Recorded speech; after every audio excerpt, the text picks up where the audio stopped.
Danny Shapiro, you were just talking about the role that simulation has right now for automakers in simulating crashes and so forth. Why don't you elaborate on that, and for a moment we'll have a conversation. Well, we've been working with automakers for 2 decades now. And it started because they took our graphics technology that started in gaming, but used it to help design the cars, engineer the cars.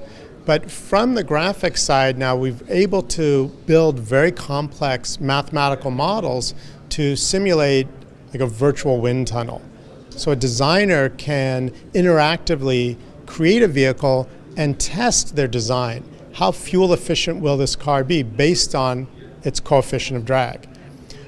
Engineers are also using our GPUs, our graphics processing units, to simulate crash tests. So they design the car and they can analyze the strength of the steel, the crumple zones, the types of welds that they use, and iterate on the design before they ever build the car.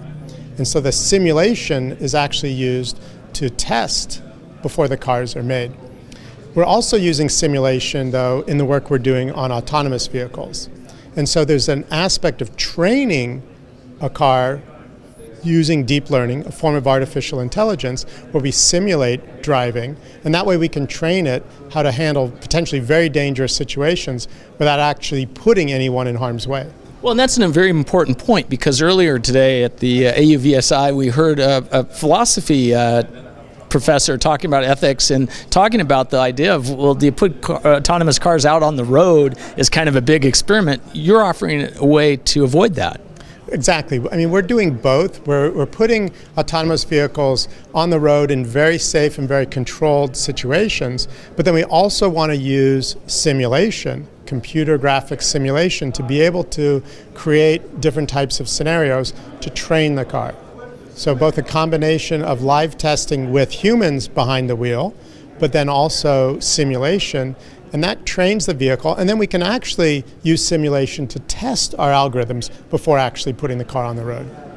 And you showed this example, I saw it at the users group, but you showed it again here, of an amazing thing of training a car in 30 days, right? Exactly. We essentially took a vehicle, we modified it to be drive-by-wire, we added different sensors to the car, and then we included our Drive PX2, our supercomputer for the car that basically is the brain of the self-driving car. And so we taught it by driving 3,000 miles how to recognize a whole range of different scenarios, whether it was country roads, whether it was single-lane roads, whether it was the Garden State Parkway out in New Jersey. But it wasn't learning specifically how to recognize individual items, but it was taking in a holistic view, much like you do as a human driver. You're looking at the whole scene, except we're able to do it now 360 degrees around the car. But we were able to train the car, so we weren't programming it, but we trained it, we taught it using deep learning techniques, and then it was able to handle a whole range of different environments. But even when the lane markings disappeared because the road had been freshly paved, the car was able to still drive itself because of what it had learned in those 3,000 miles of driving. Now certainly for any kind of production car we would want to drive much more, multiple orders of magnitude more than just 3,000 miles. And of course you could simulate those miles. The amazing thing to me though is you really weren't even using all of the brain power. You didn't have all the sensors. I think you said 6 cameras, for instance, no LiDAR. That's right, and this was just a vision test. But the reality is we want to fuse different types of data. Different types of sensors have strengths and weaknesses, and by combining cameras with radar and often LiDAR as well, laser scanning, we get a complete 3-dimensional model, very detailed, of everything that's going on around our car.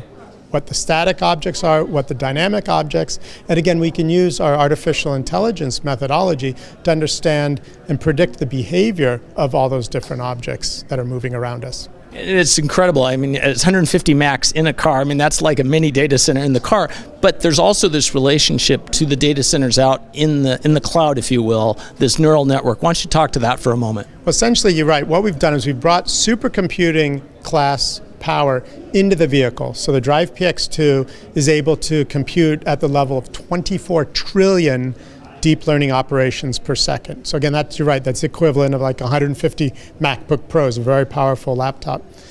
In the cloud, though, we have even more horsepower, and we use that to train the neural network. We might feed millions and millions of images or millions of miles of video into the system to classify and teach the car how to recognize cars, trucks, bicycles, pedestrians, and also all different types of cars and trucks and bikes and pedestrians.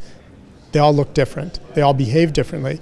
And so we need to be able to understand how to recognize them and how to then understand and interpret the behavior and how those different parts of our scene will all interact.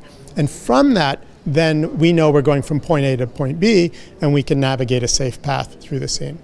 And it's also that interpretation, that inference from it. If you see a ball bouncing out in the street, that might mean something, right? Absolutely. So it's not just recognizing the object, but inferring what else is going to happen around that object and what my car, my autonomous car, should do. So you're absolutely right. If I see that ball bouncing in front, and even if the ball passes, I won't just automatically accelerate, but I'll be looking and I'll be tracking. And very likely, I've already seen the child playing basketball in that driveway, and we were tracking that before we even approached. That's the beauty of this kind of system.